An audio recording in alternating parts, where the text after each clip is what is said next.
Good morning, everyone. Welcome to our December 21st, 2021 Board of Commissioners meeting. Our first order of business, will please stand and join me to pledge the flag whenever you're ready. Thank you, Mr. Chairman. PC 38-21 is a request from Great River Energy for review and approval of a request to relocate a section of station-to-station electrical transmission line. The relocation areas include portions of section 5, 7, 8, 15, 16, 17, and 18 of Decoria Township. The proposed route will commence in the southeast quarter of the northeast quarter of section 5, then progress west along 192nd Street, County State 8 Highway 8, at which point the route turns southerly.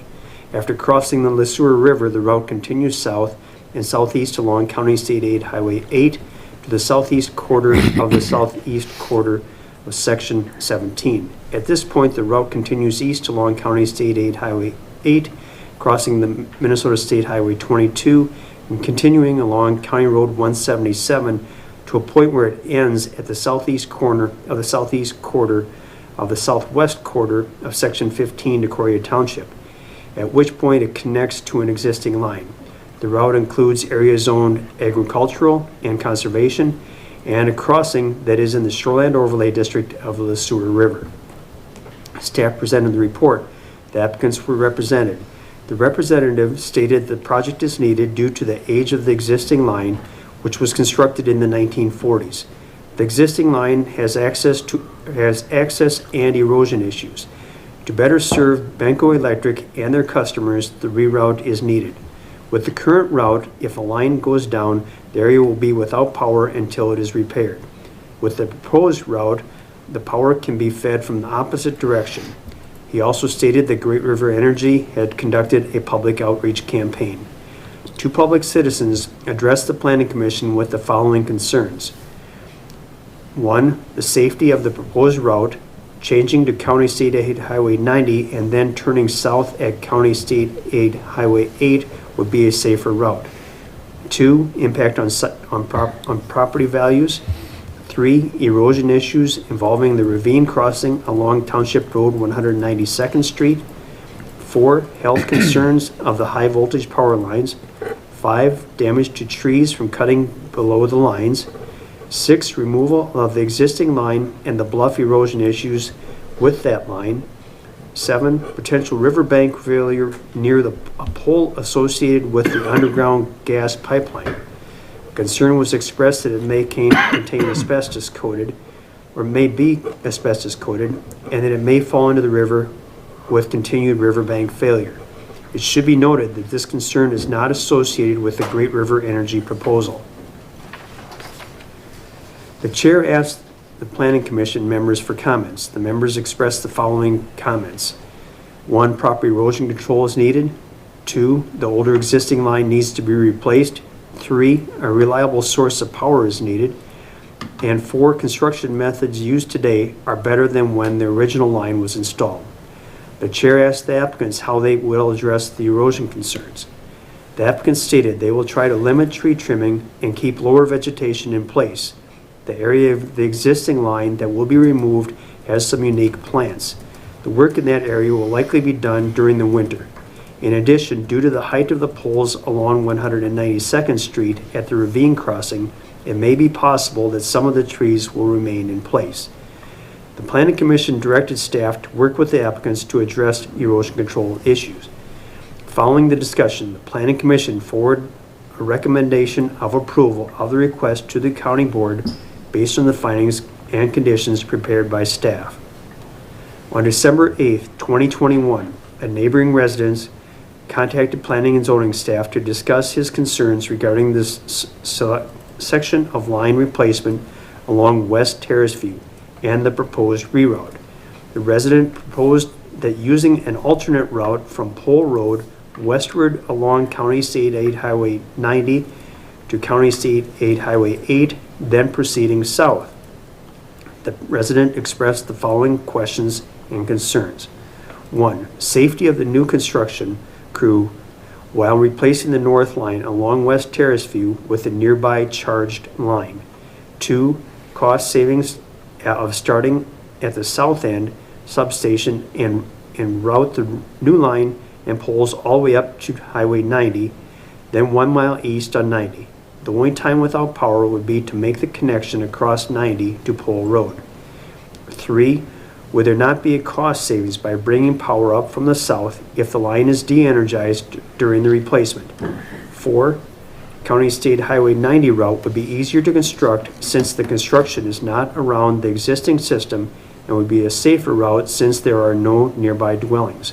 And 5, avoiding the 192nd Street route will remove the ravine crossing. This would also address the potential erosion issues of the ravine crossing. Great River Energy responded to the questions and concerns of the resident. In summary, Great River Energy indicated that the safety is a key performance indicator of their company for the workers and nearby residents. Efforts are in place to minimize all planned power outages. The County State Aid Highway 90 route would be an easier route to construct and would be safer without nearby dwellings. However, County State Aid Highway 90 has higher volume and rate of speed than the proposed route. In addition, access to damaged poles along County State Aid Highway 90 will present a safety issue for the work crews versus gaining access from a narrower township road and right-of-way. Regarding the erosion concerns and ravine crossings along 192nd Street, Great River Energy is reviewing engineering and vegetation options to minimize the potential erosion concerns. On December 14, 2021, the erosion issues were discussed with representatives of Great River Energy for the proposed crossing of the ravine system along 192nd Street. Great River Energy proposes to place the poles as close to the right-of-way as possible and possibly place them within the right-of-way. In addition, the insulators would be placed on the south side of the poles. Doing so could possibly eliminate approximately 10 feet of tree removal on the north side of the poles compared to a typical design. In addition, it may be possible to add to the pole height to minimize tree clearing. Great River Energy's indicated trees will need to be removed. However, the root balls will remain undisturbed. Trees could initially be topped, allowing new vegetation to establish underneath. Once lower vegetation is established, the original trees would likely be removed. Great River Energy works with reputable contractors to follow the plan as marked on site for the vegetation removal. The conclusion was to add a condition requiring approval of a stormwater pollution prevention plan prior to the commencement of the construction. The board action is a resolution. All right, thank you, George. At this time, the applicant is present. Good morning, Dale. Do you have any comments at this time?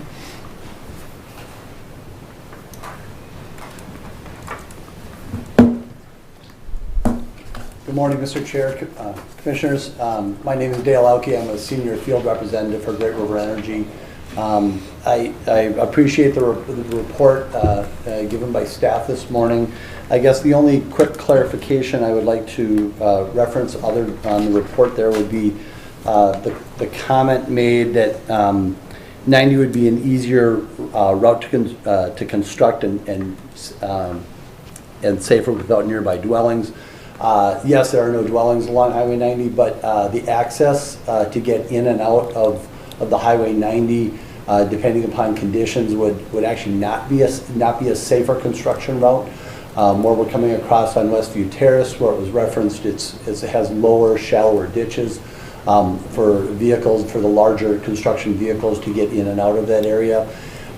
Versus along County State Aid Highway 90, which has steeper ditches that drop off, which during construction a little more difficult to access, and then in times of repair or emergency restoration, to get those vehicles generally in inclement weathers down there is certainly a hazard, and that's just a slight clarification there. Other than that, I would certainly be open. As we have mentioned here with staff, that we certainly will, when we retire the old line, we'll certainly work with Mr. Brahm, and his concerns there to try to mitigate what we can in the erosion areas that have begun on his property. Okay, thank you. All right, at this time, I will open it up for public comment. Anybody wishing to comment on the Great River Energy application, PC 3821, please come to the podium, state your name and address for the record. Keep your comments to approximately 3 minutes, and we'll hear your testimony. Good morning. My name is Gene Brom. Good morning, Gene. My address is 1021 Madison Avenue in Mankato. My property is the property that is one of the major reasons why they're moving that line is because of the erosion that's there and the access. There is an easement across my property, but because of the size of the poles are so much bigger now, it's very difficult to get that equipment down the farm road that's there, so there is another road that has been used. Great River Energy is aware of that. They actually have fixed that road. They don't have an easement across that property. I do have an easement across that property. If there are concerns about the current landowner not allowing that, it's going to make it a little more difficult. The reason why I'm here today is I'm nervous as to Dickens. I apologize. It's all right. Well, last night. I work with Great River Energy, have multiple times. I've reached out to them. I started this process. We've worked together multiple times in the past, and I'm here because I want to make sure that those poles are removed. There are a couple, Dale and I had spoke this morning about it. There's a couple of poles that were difficult for them to get at. They're cut off. They're there. They're very close to the erosion process. They're just within a couple of feet. And the concern that I have is once they're there, it's difficult to get rid of them. I can't take them to the landfill. So I just want to make sure that the poles are not cut off. The poles are removed that are there and taken away. And I would also like to make sure that there is some kind of a discussion about the erosion that's there. I know there's some disagreement on what caused the erosion of what's there, but there is erosion there. The Le Sueur County gets a lot, the Sueur River gets a lot of flack because of the silt that's in it.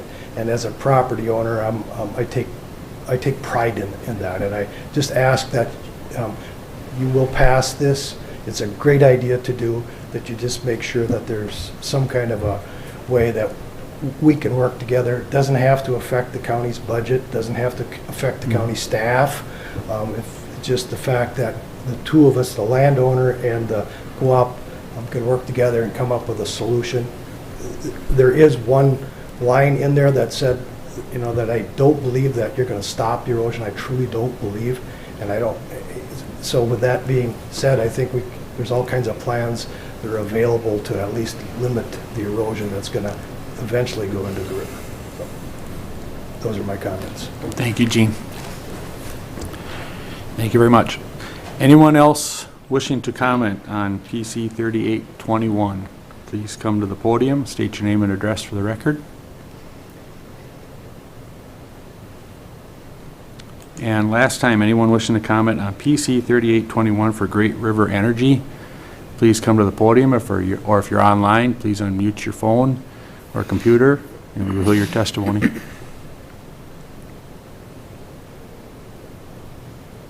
Okay, hearing no more public comment, I will close the public comment portion of the meeting and bring it back to the county board for action. Mr. Chair, I'll move the resolution or the... Okay, I have a first, do I have a second? Second. Got a first and a second for the Great River Energy permit. And any questions or comments from the staff or the applicant at this time? I'm sure that they'll be able to work together, the Gene and then Dale with Great Energy, so they can handle any of the issues that Gene brought up, so, or work with, so Okay.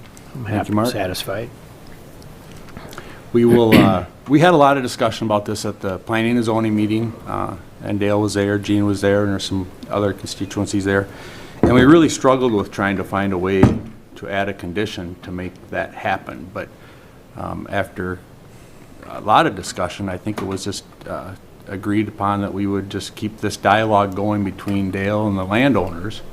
And we have done that so far. And George and I, Dale and Marcia and one other person you had online, Molly, had a good conversation about some of the stuff that they would help with the private landowners, and I think we came to an agreement that it is going to be very difficult to add a condition and to make that happen, but this will be a good faith effort of Great River Energy and the landowner. But we've had the conversation at this level, so if Gene isn't getting some, or any landowner isn't getting some sort of action, we certainly acknowledge it. We know what's going on with it, and we will be in touch with you and to try to help things along as this moves forward, because it is very frustrating as a landowner when you work with a larger company like that, you know, you get your permit and then you're gone. So, and I know we are going to be approving some of this stuff through our county engineer, which gives me a little more security, because I know our engineer will have interest in it, and again, that's our local level. So we did spend a lot of time talking about this at planning and zoning, but the line is needed, and we will just have to put our faith in the fact that the Great River Energy will follow through with their stuff and help landowners like Gene with some of these erosion issues. So with that, is there any other comments? If not, I have a motion and a second for the PC 3821. All in favor say aye. Aye. All opposed? The motion carries. Thank you everyone for your time. Thank you, Gene, for coming. We appreciate it. Got another item on our agenda here. Yes, the next item is PC 39-21. The applicant is Custom Craft Homes, LLC. The request is a review and approval of the final plat of Dogwood Edition and a revised preliminary plat for Dogwood Edition to change the name from Olson Edition, which was approved back in August. There's no increase in the number of residential lots being proposed. There's currently 10 in that plat, and there'll be a total of 10. Their plat moves 2 of the lots from the north side of the road to the south side, and then they're also installing stormwater infrastructure that complies with the state rules, and it's been reviewed by the City of Mankato, and it's part of the MS4. South Bend Township has also agreed to take over the stormwater infrastructure as part of the MS4 program for maintenance. And the project is located in the northwest quarter of Section 22, South Bend Township. At the Planning Commission meeting, staff presented the report. The applicants were present and had no additional comments. There was no public comment either.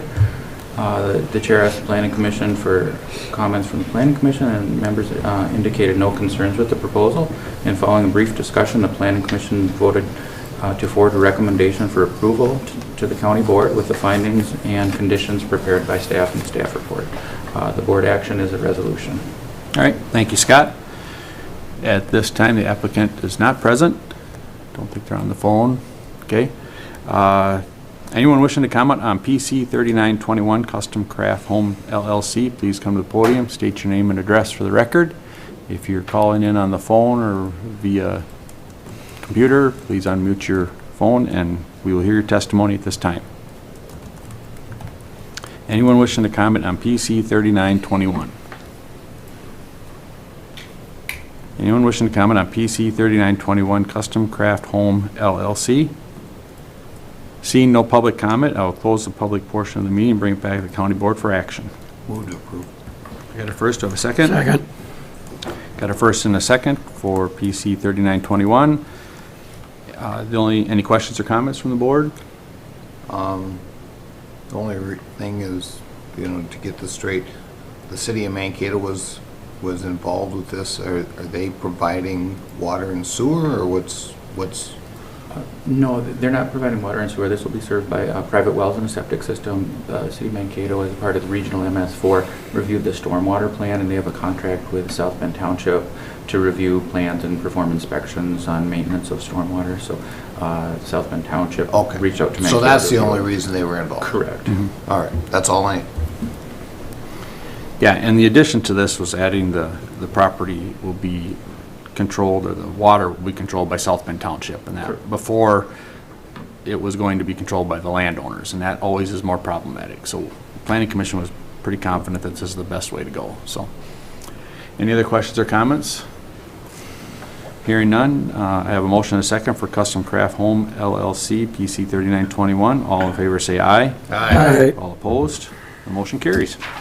Thank you, gentlemen. Have a great Christmas. You too.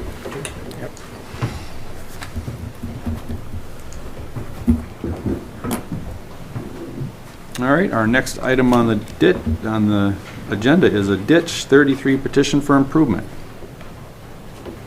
Good morning, Craig. Morning, Craig.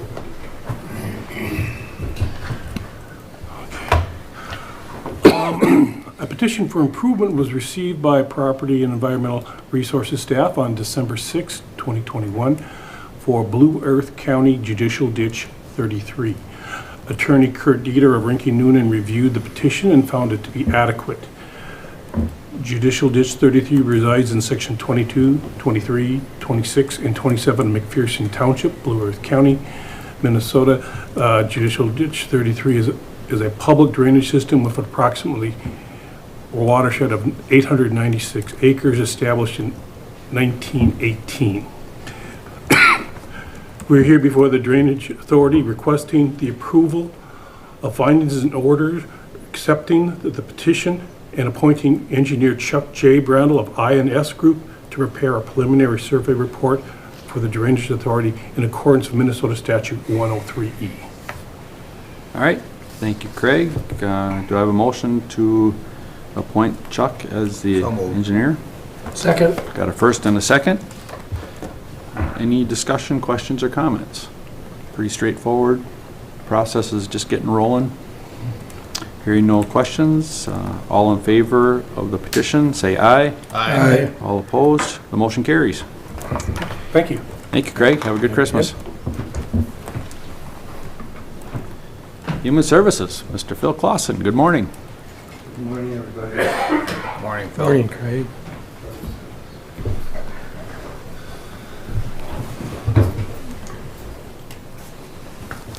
How's Phil today? I think I'm pretty good. Yeah. Yeah, It's questionable still some days, yeah, isn't oh, it? Yeah, there's some survival mode going on, there's no doubt about that. But a lot to be grateful for, that's for sure.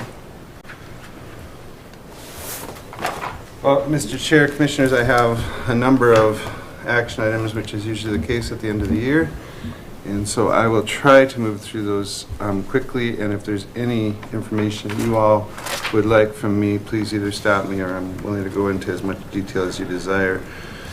The first section of action items, financial assistance, and the first two items are very similar, so I'll take those together. Both transportation contracts with patron companies and AmeriCare mobility van. They are both providers who use or offer transportation and medical assistance clientele, and also fee-for-service clients, so people that aren't on medical assistance but can pay through either their health plan or privately. The rates for these services are set by the state in both contracts, and the rates have not changed since the prior year. The term of both contracts, January 1st of 22 through December 31st of 22. Similar method for the next two items, both interpreting contracts. The first one with Lingua One and the second with South Sudanese Community of Minnesota, SSCMN. The interpreting services include help with applications and forms, and also assistance with the interview process to understand the programs we administer, which sometimes is difficult for everyone, to be honest. So a lot of help there that we can offer. This contract for Lingua One has not been adjusted since 2018, so it's been quite a while. And so we did go through and look at each line item as far as increases. You'll see the 1 hour session increased by $2, 2 hour sessions by $1. And then we have what we call virtual connections, which increased by 50 cents per minute. And the sign language one is more significant, which is actually a very hard to come by service at times and usually pretty costly. So it went from $105 per 2 hour time period to $125 per 2 hour time period. And I'm aware that that is a minimum. So if you have somebody come interpret, it's a 2 hour block that they get paid. So, and then a couple others that there were no changes that are listed. South Sudanese Community of Minnesota, exactly the same content, and they were willing to mirror all the terms that I just read. and the term of both contracts, January 1st of '22 through December 31st of '23. So a 2-year contract in both of those. Section is public health. The first one is a smaller grant that we receive, but important for early hearing detection and birth defects. Any children are born with such needs and they don't seem to have the follow-up services either flagged by doctor, family, schools, that we would be able to come in and help them get the extended services they need. The goal is really preparedness for kindergarten. There were no changes to the reimbursement of the state, and that's structured at $75 per plan update, $225 for a non-face-to-face assessment, and $400 for face-to-face. The term of this contract, January 1st of '22 through December 31st of '26, so a large block of time. Next 2 items under public health are pretty significant in terms of resource for us and COVID related. The first one, public health emergency preparedness from MDH, FEP as we often refer to it, and specific to workforce development grant, and this is activities to support and expand our workforce regarding the COVID-19 pandemic, but this is also partnering with other supports in the community, vaccinators, community coordination efforts, and so there is some scope that we can look at with regard to those funds. And we also can look at some of the disease rates and some of the trending that we have through these resources.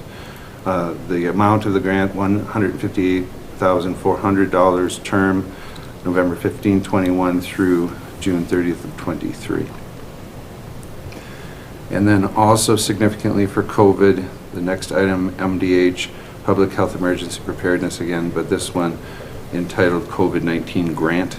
We've had this one before with a similar amount of funding, over $400,000. It supports activities needed for our response. This is more direct service oriented, vaccine efforts, testing, essential services, and recovery efforts. The amount of the grant is $436,173, and the term April 1st of 21 through December 31st of 23, and that's because this is an extension of the previous contract. Child support, one item, our cooperative agreement. This is with Department of Health for the Child Support Division, and it enables us to provide our child support enforcement programs. We work closely with Pat and his office in this regard. It's required by federal law that we must have this agreement in place for every quarter federal money is claimed by the county. And there is a statutory reference to the Social Security Act. It is a renewal grant and no fiscal terms are included in the agreement. The term is January 1st of 22 through December 31st of 23. Disability services, MRCI, extended employment and adult daycare. The extended employment services really offer an alternative to the waivers, which we end up talking about quite a bit with the board. So this extended employment rate gives individuals an option. We do request an increase of 2% for both 2022 and 23. 170-162 and 175-05 respectively for each year. The program is relatively small but important, serving about 20 individuals. And prior to this request of 2%, there has not been increases in the past, recently. The adult daycare, to you, Mr. Chair, and also maybe in a transition, the state rate management system does determine the amount for adult daycare services, and they have not sent us that rate yet. So even though I'm bringing it as an action item, I would like to hold it until we get the rates, just so we can include those for signature. So there might be some delay on this one. The rate is based on a 1-to-5 ratio of staff to clients. The rates are set by the state and they remain flat, but we need to get those confirmed from the state. The term is January 1st of 22 through December 31st of 23. The next 2 items I will take together, and those are, again, transportation contracts. In this case, providing services to our waiver clients. They're referred to as common carrier contracts, and fulfills a community expectation from the state. Rates are set to mirror the managed care and medical assistance rate, and then that's how we get to what they define as market rates. The term of the contract is January 1st of 22 through December 31st of 23. The next contract is similar in scope, volunteer transportation, but some different content in that it serves specifically seniors and some of our social service clients through Vine. Same type of service, and the rates again are set by Department of Human Services in this case.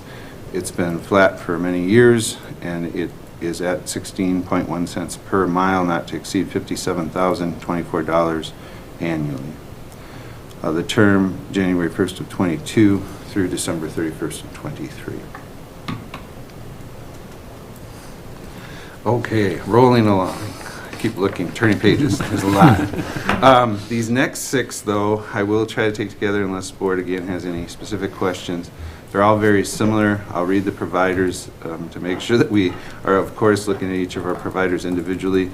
Alternative Resolutions, Ethical Solutions, Lutheran Social Services, Brecca Care, Guardianship Services, and Wing Guardianship Services.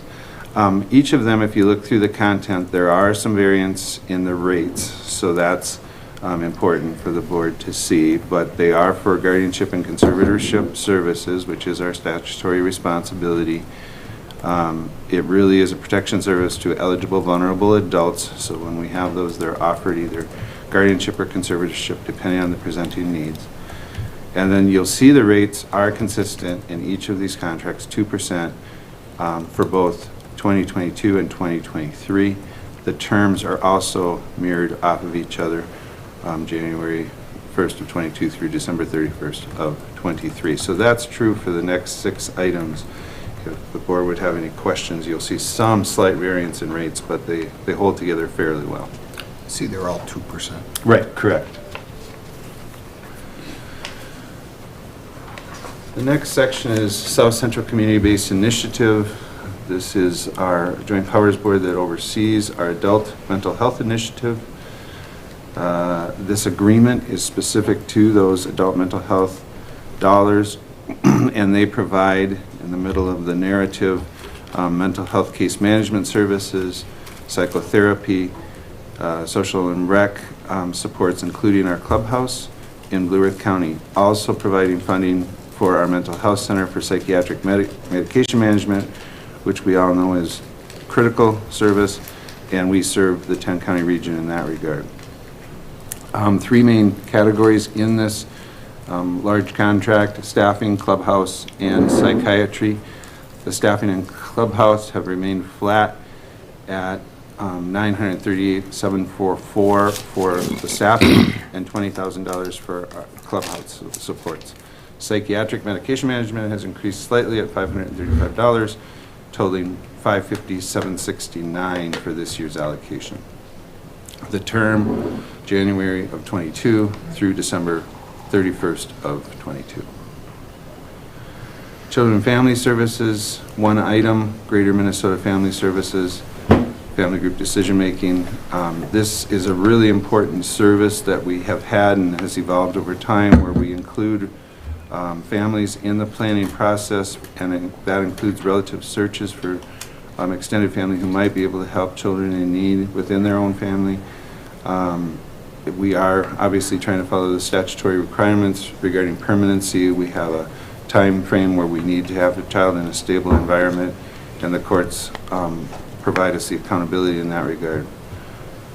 We serve primarily child protection, community corrections, and children's mental health through family group decision-making services. There is a facilitator. The families come in and we all talk about what the plan might be.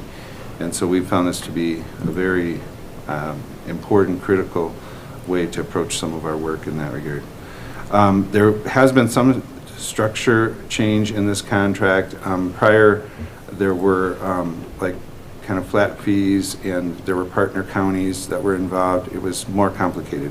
What we're requesting from the board is a per session rate of $1,330 per intervention. 40% of that would be paid kind of upfront because there is a lot of preparatory work that's done, and if the family or the situation of the court changes the circumstances, sometimes we don't complete the whole process, and we wanted the vendor to get paid something. So 40%, 60% split, and then the 60% paid upon completion of the meetings and satisfactory post-intervention completion. The term of January 1st of 22 through December 31st of 22. And there are other counties that are signing this exact contract in our region. Substance use disorder, a couple of items that are known to us in history. The first one with Brown County Evaluation Center. We have a strong relationship with our primary provider in Brown County.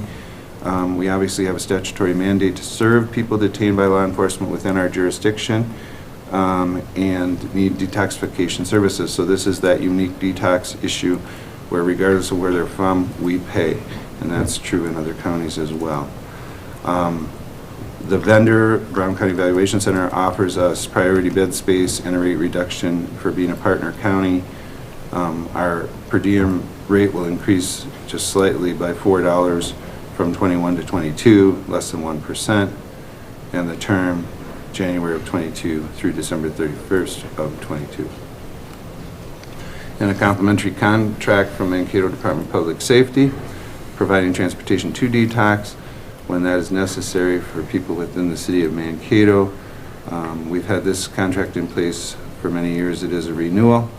There is a significant increase. They rebased the cost for their staffing, and so the increase went from $80.86 per hour to $91.92 per hour, and that represents a 13.69% increase.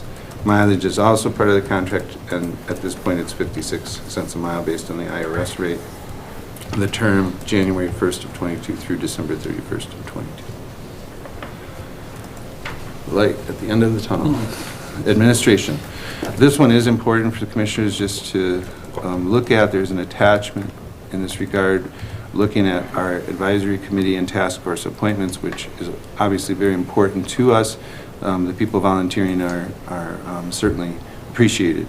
The individuals participating in the Human Service Advisory Committee or the other task force are listed on the attachment, and you'll also see the districts where they reside in your districts and which committee they're asking to be part of. There's also a second attachment which really isn't an action item, but it shows remaining district vacancies for the board's information. I am requesting formal appointment to these committees as represented in that first attachment, and those are my action items for today. Thank you very much, Phil. Thank You're you. right, that was a lot of stuff. Yeah, that's a lot. It's the year-end stuff. That's so right. Get these contracts in place so we can help our citizens in Blue Earth County. Those are all the action items. Do I have a motion? So moved. Second. Got a motion and a second for action items. Any questions that came up while Phil was making his presentation? I guess some of us No, have to. I'm pretty impressed. The end of the year stuff for you is huge, and I sure appreciate that. Appreciate all the your staff does. They do an amazing job for Blue Earth County and its residents, so thank you very much. Thank you, Commissioner. That means a lot to me and to them as well. For sure.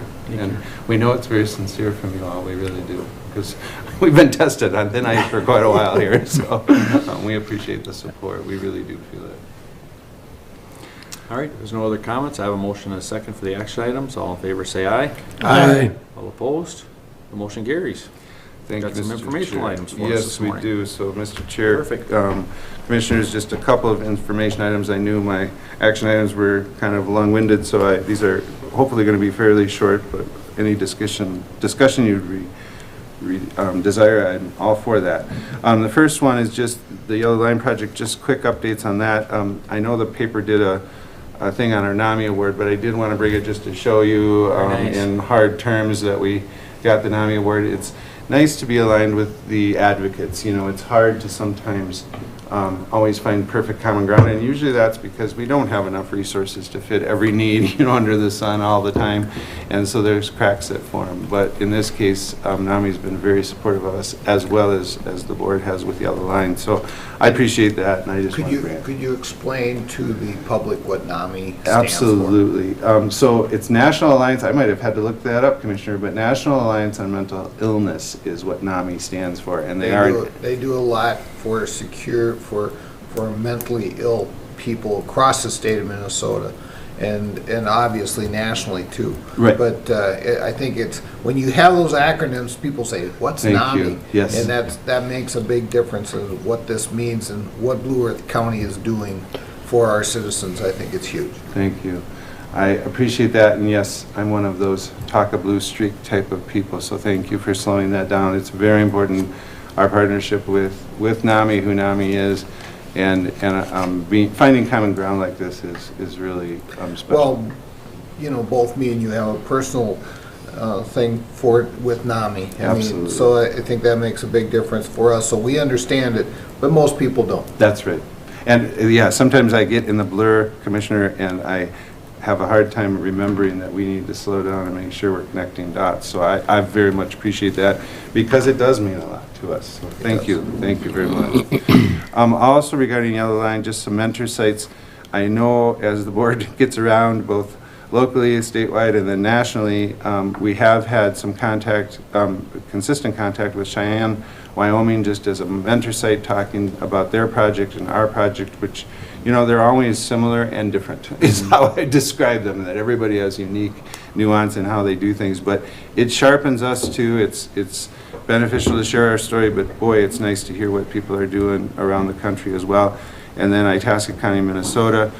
Since I even started putting my board report together, New Mexico, there's a jurisdiction out of New Mexico and Georgia that are both also engaging. And so it's just really nice. The virtual realities have made this really efficient, you know, not having everybody and their brother travel and come see, and we're able to cover a lot of ground by using virtual meetings. And so really nice to, again, sharpen off of other jurisdictions. And then I couldn't let a board meeting go by without at least bringing up the COVID issue and trying to give you some perspective from more of the trenches level, the operations level, regarding both COVID and our public health response. Obviously, the Omicron variant is a big issue and how that'll play out. I think, you know, generally we were pleased that it wasn't going to be a more severe presentation, and so far I think that has been true.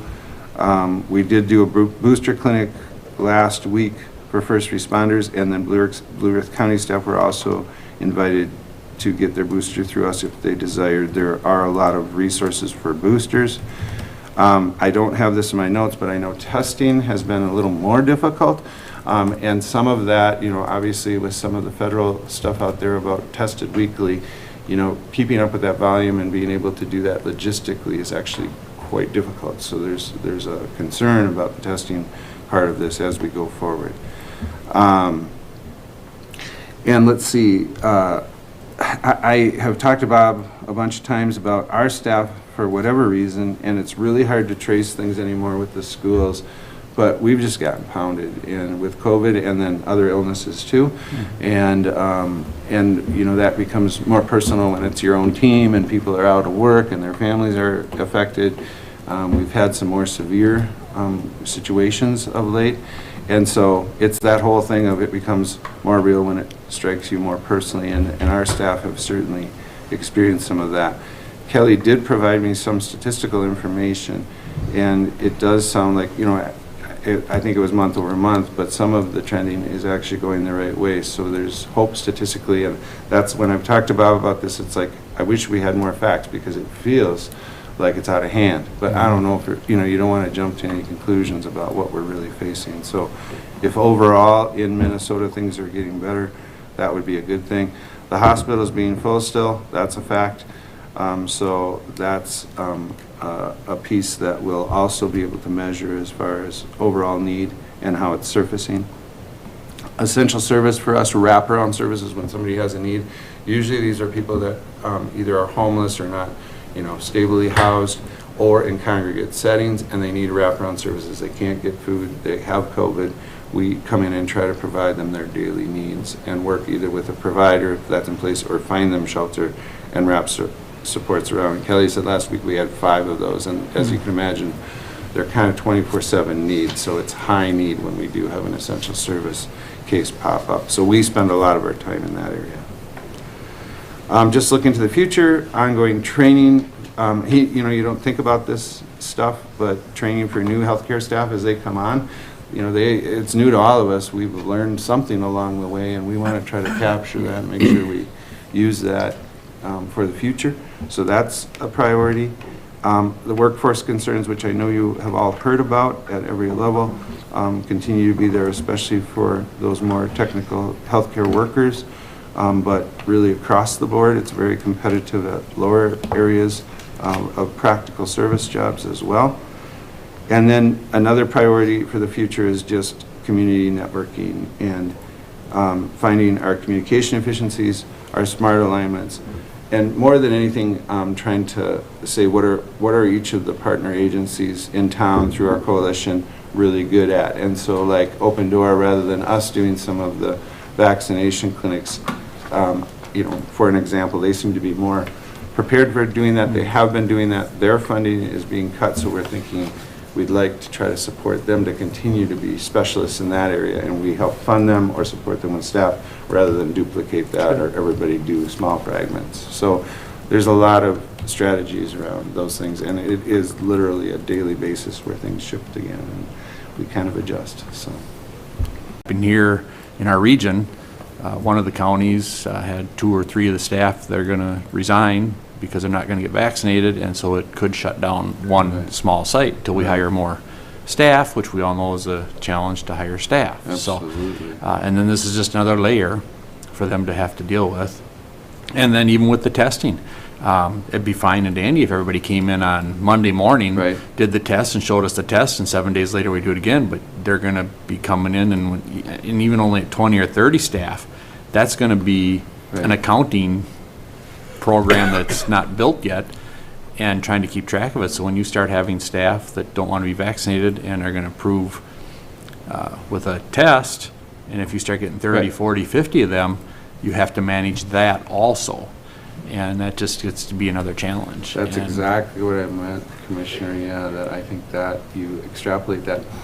And, I know all of you or know of you enough to know that work ethic has always been a strength of ours and like the heart for our mission. I don't think anybody works in human services that doesn't want to do the work. Right. But these logistics, those structural things that come up and bite you, like when a young family, and we're in a different place developmentally with our family, but you see, have 3 young kids at home and their daycare goes down and they can't go to work. And it's just a dead stopper, like on a given day, stop the train, and it's so impactful, and it's such a hardship really. And it takes a long time to recover from that because you might be out for days, not a day. A day is one thing, but a week or 10 days, that's a different challenge. And so I feel for that ripple effect, and then the logistics, how it bites us like you're describing. And the families that don't have other support, other family members. You have a That's small, young family is here with no grandparents or anything local, close, Right. and don't have relationship with other people you can trust your kids with. It is just another item that's affecting the workforce. Yes. You just barely get to work, and you get somebody hired, and then they're already out because their kid's homesick, and they Right. can't find someone else to deal with it. So, unfortunately, it's just challenges we're going to have to learn to deal with. Yeah, 'cause they're no not gonna go magic away. wand, that's for sure. That's for sure. So, well, we appreciate all your staff's hard Thank work you. and effort. Thank you very much, and all of you, we and certainly thanks support them any way we your can. So, supports again. Thank you very hope much. they all have a great Christmas. Merry Christmas to all of you as well. Happy New Year. Any other And your questions for families. Phil or comments? Great Thank you to very see much, Phil. Thank you very much. Have a Thanks, good Phil. day. Great report. Thank you. All right, does anybody want to take a break, or should we plow into administrative right away? I think we can go ahead All right, unless somebody let's else move wants right to down to administrative, Bob. All right, Mr. Chair and Commissioners, the first item is the county board minutes for December 14th. I'll move the minutes November 23rd. Okay, got a motion and a second for the minutes. Is there any discussion? Hearing none, all in favor say aye. Aye. All opposed? Motion carries. Next are the bills for the week of December 9th. So moved. Second. Okay, got a motion and a second for the bills. Any questions or comments that haven't been answered already? I've got a couple. Okay, And it's just basically comments. Mathwoods Construction, $1,117,000. I'm thinking County Road 1, but I could be wrong.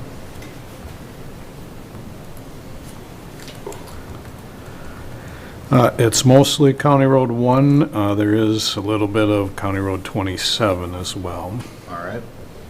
And then Minoa Construction. Minoa Construction, $210,000.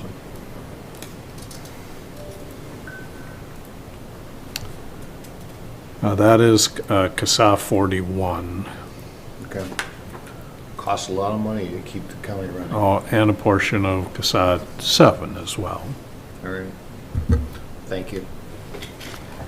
any other questions? Okay, That's good. got a motion and a second to pay the bills. All in favor say aye. Aye. All opposed? Motion carries. Well, Mr. Chair and Commissioners, item number 6 in your packet is the Human Resources Department agenda. Do have one action item for the board's consideration today, and that is the approval of abandoned grade placement of some revised positions within the Public Works Department in the Highway Unit. The board may recall, and there is a memo in the packet as well, you may recall that there was a memorandum of understanding with the International Union of Operating Engineers, our local 49 that represents our highway workers, that was implemented at the end of 2020 that would have the county kind of review job descriptions, revise those job descriptions to address some work assignment, responsibilities, and address maybe some safety issues that were raised by the union, and to have then our independent consultant review those job descriptions for possible adjustment in the classification. We did embark on that process throughout the course of this year and redesigned some of those job descriptions in a way that would allow us to break up the responsibilities, getting away from kind of the focus on the equipment operated by the different employee groups, but rather focus on those job responsibilities as well as the assignment of the course of revising those job descriptions. We did come up with a proposed structure of a maintenance technician 1, 2, and 3, 3 being the highest in terms of responsibilities and pay. Along with those job descriptions, then when the independent consultant reviewed those, there was a band and grade adjustment for the maintenance technician 2 and 3, basically replacing our medium equipment operator and heavy equipment operator, but then the creation of the new maintenance technician 1 level basically comes in at where our old medium equipment operators were. The Tech 2 would be where the previous classification for the heavy would be, and then the Technician 3 was one step above that. You'll see the breakdown in the chart at the bottom of the memo, indicating kind of how we anticipate the shakeout in terms of the assignment. The process going forward will require us to post these opportunities, have people apply for at least the maintenance technician 3 position, probably the 2 as well. So the leadership at the Public Works Department will be going through that, assuming the board's approval here today. All right, thank you, Bob, for that update. I would move to approve. Second. Okay, we got a motion and a second for the band and grade placement for the Public Works. Any discussion, questions, or comments? Kevin? Any estimated timeline on that next process? We hope to start that interview process in January. We've met twice with the business agent and the stewards on this proposal. They asked the same question, so again, with approval here from the board today, Ryan, I believe, will start that process early in January and try and keep it moving forward, because we know there's a lot of interest within the workforce to see this implemented as quickly as possible. Yeah, it was a long process, but it went through the proper channels. Any other discussion or questions? Okay, I got a motion and a second for the Public Works Department. All in favor say aye. Aye. All opposed? Motion carries. Then just a couple of informational items for the board today. We did have a resignation of a correctional officer in our jail, and so we've initiated recruitment to refill that position. And then we filled a library clerk on-call position, so we're moving ahead with that. Okay. Any other questions on the Human Resources Department agenda? Nope. All right, item number 7 in your packet then is a resolution regarding the 2022 levy. Minnesota statute does require the county administrator to bring forward a proposed property tax levy.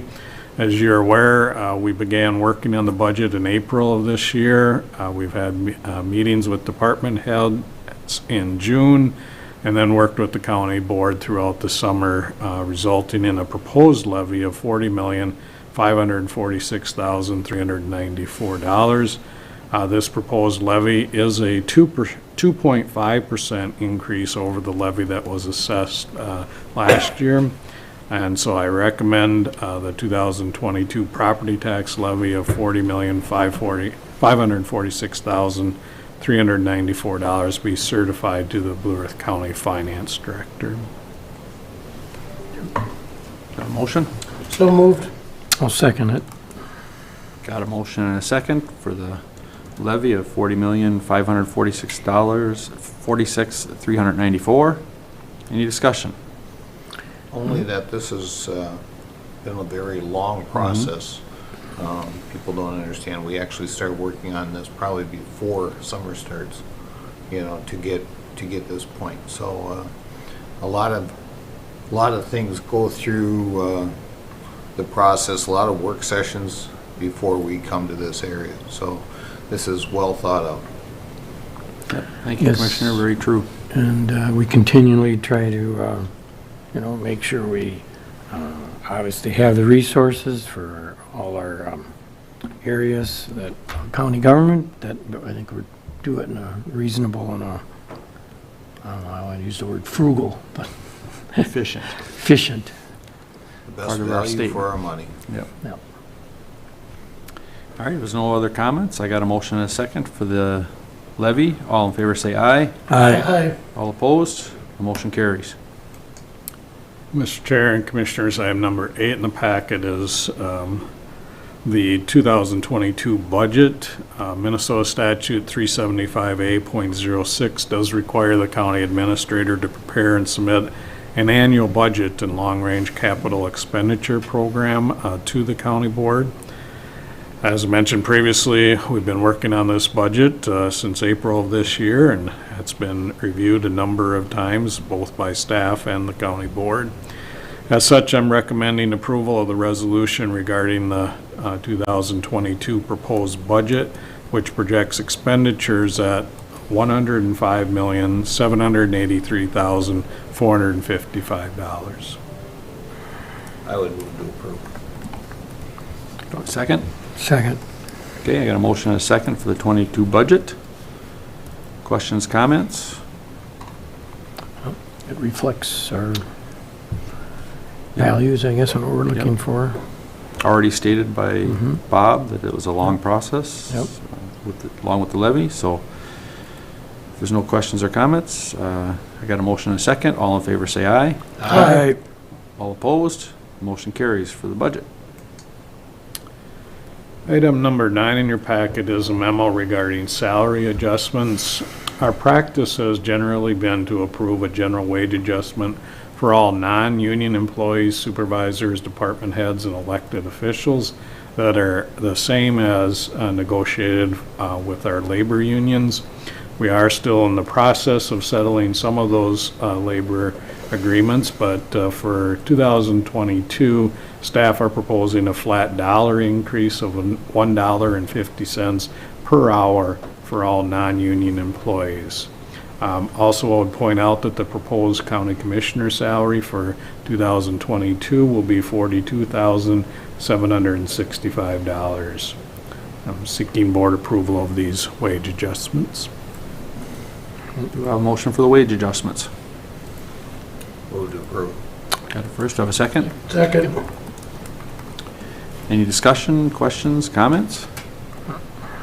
Another long process to get to the $1.50 per hour, and then also a little different process going from a percentage to a $1 per hour fee. So took Bob and the staff some time in negotiations to get some of that done, but I think it should be a good I don't know process. if people understand the difficulty local governments have working with wages and stuff and competing with private enterprise and keeping our employees, or keeping our prime employees, and trying so they don't move on because of $1 or $2. Yeah. And you know, there's a lot of, you know, and that's all local government. That's county, city, and it doesn't matter what county or city you're in. And because private enterprise understands that the wages are going up, and our employees are looking at that a lot. Mm-hmm. So we have to work to keep our employees, and I keep on saying we have some of the best employees in the United States here in Blue Earth County. So I appreciate the work that Bob and his staff have done doing this. I will tell the board that it was a different conversation with their unions this year, going to this flat dollar increase. I've been with the county now 33 years. First time I've seen it where we've gone to this flat dollar increase. So it was a learning curve for our employees to fully understand the implications of that. I would say our unions were very clear that they don't want to continue that well into the future, but they were agreeable for the most part to it for a couple of years to again bring up kind of our lower classification levels to better represent the market that we're seeing today. Well, to do business differently is always difficult. Change is hard to undertake, especially as we get older. So, you know, good job on the staff and the unions for negotiating that. And Absolutely. that way we can pass on to the non-union. It was a cooperative measure, so. Yeah. It set the stage for all of this. It's a little different, but it set the stage for this, so. We'll see how. All right, I got a motion and a second for the salary adjustments. If there's no other comments, all in favor say aye. Aye. All opposed? Motion carries. Item number 10 in your packet is a memo regarding the 2022 per diem rate. Each year, the county board establishes the per diem rate and the various boards and commissions that are eligible for the per diems. The current per diems are set at $100 per day with a $60 half-day fee or $100 for a full day, recommending that we maintain those rates for 2022. So moved. Do I have a second? Second. Any discussion? Pretty straightforward, same as last year, so. If there's no discussion, all in favor of the per diem rates, say aye. Aye. All opposed? Motion carries. Item number 11 in the packet is a memo regarding tobacco licenses effective January 1st, 2022 through December 31st of that year. All of the applicants listed have completed the required paperwork and submitted the license fee, and so we're recommending approval of these tobacco licenses. I would move to approve. Second. Got a first and a second for the tobacco license. Any discussion? All in favor say aye. Aye. All opposed? Motion carries for the tobacco license. Item number 12 in the packet is a memo regarding the Electronic Funds Transfer Authority. Minnesota statute 471.38 requires that the governing body shall annually delegate the authority to make electronic fund transfers. Requires it be delegated to the chief financial officer or the officer's designee. We're recommending, once again this year, that this delegation be provided to the finance director and the assistant finance director to make those electronic fund transfers. Okay, a motion for the authority for the electronic funds. So moved. Second. Got a motion and a second. Any discussion? Hearing none. All in favor say aye. Aye. All opposed? Motion carries for the Electronic Funds Transfer Authority. Mr. Chair and Commissioners, I have number 13 in the packet is information regarding our jail food contract. This is an amendment to our existing contract with Elior, or doing business as Summit Food Services. They provide and have provided for a number of years food service to the jail. The cost is negotiated each year by reviewing the Food Away from Home Consumer Price Index, and that increase is set at 4.7%. So as I'm sure the board is aware, we're seeing cost of goods and services going up, and that's certainly reflective in this particular contract amendment. So we're recommending this amendment be approved, and it is effective December 1st of this year. So moved. Second. Got a motion and a second for the jail food contract amendment. Any discussion? Questions? Personally surprised it's that low. Yeah. Knowing the cost of food and how it's risen, Yeah. I know our trips to the grocery store seem to be a lot more than 4.7% higher. So thanks for the negotiating that contract. It is higher, yeah. Grocery store. At 4.7, yeah. These guys do a good job for us. Yeah, they do. They do. All right, I got a motion and a second. Any discussion? If there's no more discussion, all in favor say aye. Aye. All opposed? Motion carries for the jail food contract amendment. All right, Bob, that looks like we've plowed through all of our stuff other than the committee reports. Anything That's else all for I the have, order? Mr. Chair. All right. This time we'll move into committee reports. Vance, I think I'll just go from left to right today. It's been a total week since we had our last board Yeah, meeting. whole week. We don't have too much, but after our last board meeting, we had a holiday get-together and our truth and taxation in the evening. And then on Thursday, I had a TDS board meeting and a community farm discussion with Josh and Laura Peterson. And the community farm seems to be going very, very well. And we're looking forward to next year. Good, exciting. That's the end of my report. Thank you, Commissioner. Kevin? In addition to the things we all did, on Friday, I was at Freeborn County for the LeSueur Watershed, One Plan Policy Committee meeting. Was the only meeting attended. That ends my report. Thank you, Commissioner. Mark? Yep, outside of what Kevin had done this last, the other items the same. We did have our partners for affordable housing, just a Christmas social, so, but that's not official, whatever. That's it, though. Yep.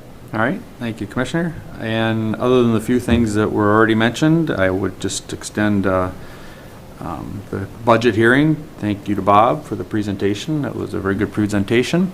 Unfortunately, we don't get very many citizens that come to that, which, to be honest with you, I wish we'd get more and get some testimony, but it was a good meeting. And then I thought our employee appreciation Event went very well. Thank you to Stephanie and Jesse for the efforts they put into that. We had a pretty good crowd, I thought. Had a nice visit, had some retired folks come back and see us, so it was nice to see some of the past commissioners and the administrator. And other than that, I did have some ditch stuff with a joint LeSueur ditch that we had a redetermination of benefits done on, and we had a great discussion on the benefits that came out for that. H2O is not our normal viewers that did that one, and they are a little different presentation, but they did a really nice job.